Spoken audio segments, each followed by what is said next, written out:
Shalom, selamat pagi Bapak Ibu yang terkasih di dalam Tuhan. Hari ini kita memasuki pembacaan Alkitab kita sudah di 2 Tawarik pasal 6 sampai dengan 2 Tawarik pasal yang ke-8. Tetapi kita akan membaca dan merenungkan firman Tuhan di dalam 2 Tawarik pasal 6 ayat 12 sampai dengan 42. Kita tidak akan membaca ayat demi ayat sampai 42, tetapi kita membaca di dalam ayat 12 dan ayat yang ke-13. Demikian bunyi firman Tuhan. Kemudian berdirilah ia di depan mezbah Tuhan di hadapan segenap jemaah Israel, lalu menadahkan tangannya. Karena Salomo telah membuat sebuah mimbar tembaga yang panjangnya 5 hasta, lebarnya 5 hasta dan tingginya 3 hasta, yang ditaruhnya di halaman. Ia berdiri di atasnya lalu berlutut di hadapan segenap jemaah Israel dan menadahkan tangannya ke langit. Saudara yang terkasih, kita melihat bahwa Salomo telah selesai membangun mezbah atau bait suci yang kudus. Dan setelah dia membangun ini, dia datang kepada Tuhan. Dia berlutut di hadapan Tuhan, di depan jemaah Israel, di depan rakyat Israel. Dan Salomo dia menaikkan permohonan doa kepada Tuhan. Salomo tidak berdoa untuk dirinya sendiri, tetapi dia berdoa untuk bait suci yang sudah dia bangun.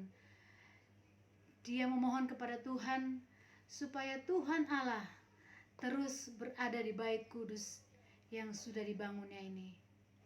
Dia juga berdoa untuk bangsa Israel.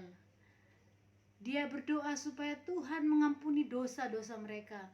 Dia berdoa supaya Tuhan memulihkan bangsa Israel, supaya mereka boleh menjadi bangsa yang takut akan Tuhan. Saudara, di dalam ayat 14 Salomo berkata, "Ya Tuhan Allah Israel, tidak ada Allah seperti Engkau di langit dan di bumi. Engkau yang memelihara perjanjian dan kasih setia kepada hamba-hambamu yang dengan segenap hatinya hidup di hadapan-Mu."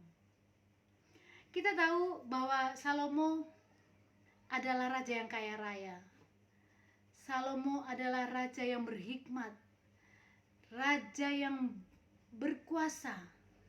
Tetapi kalau kita membaca ayat ini, kita melihat bahwa kerendahan hati Salomo sungguh menjadi bukti, ya. Dia mencari Tuhan. Dia mengucap syukur atas pertolongan Tuhan, di mana dia membangun bait suci itu bukan karena kuat dan gagah Salomo. Bagi Salomo, Allah sendirilah yang sudah membangun bait suci itu, sehingga Salomo mengatakan kepada Tuhan, dia memuji Tuhan, dia mengagungkan Tuhan atas semua yang Tuhan sudah lakukan. Walaupun dia merasa dia adalah orang yang kuat, tetapi Salomo berkata di hadapan Tuhan bahwa semua ini karena pertolongan Tuhan.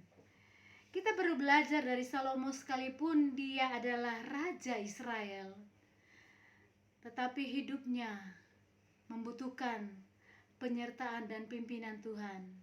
Ada kalanya raja ataupun pemimpin-pemimpin yang sudah merasa diagungkan, mereka tidak datang kepada Tuhan. Mereka menganggap dirinya bisa, mereka menganggap dirinya berkuasa, sehingga mereka tidak mencari Tuhan. Marilah kita belajar seperti Salomo. Walaupun kita adalah orang yang punya atau orang yang berkuasa, orang yang mempunyai segala-galanya, tetapi biarlah kita terus memandang pada Tuhan, menjadikan Tuhan itu pemimpin di dalam hidup kita, dan terus kita mengagungkan, memuji akan kebesaran Tuhan. Saudara, mari kita terus bersyukur kepada Tuhan. Mari kita terus memuji Tuhan, karena Dialah yang selalu beserta dengan kita sampai saat ini. Tuhan Yesus memberkati kita semua di dalam hari ini kita menjalani setiap aktivitas kita.